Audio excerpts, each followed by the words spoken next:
ปัจจุบันนี้การพัฒนาพอเขาจะสรุปได้ว่าบ่มียุคใดสมัยใดที่ได้มีการพัฒนาคือประเทศเฮาคือปัจจุบันภายใต้การนำพาของพรรคอันนี้คนลาวทุกคนจะต้องภาคภูมิใจโอ้ยเนาะจังแม่นลำบนลำบากบ่มียุคใดสมัยใดที่ได้มีการพัฒนาคือประเทศเฮาคือปัจจุบันภายใต้การนำพาของพรรค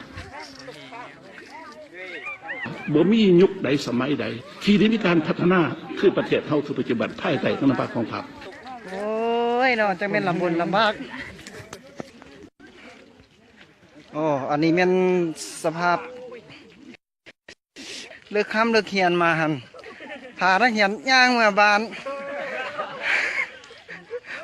โอ้ทางก็แม่นลำบนลำบากเนี่ยครับการสภาพก็คือที่เห็นบ่มียุคใดสมัยใดที่ได้มีการพัฒนาคือประเทศเฮาคือปัจจุบันภายใต้การนำพาของพรรคโอ้ยเนาะจังแม่นลำบนลำบากพูนนักเขียนรถหับส่งมาส่งบ่ได้มื้อนี้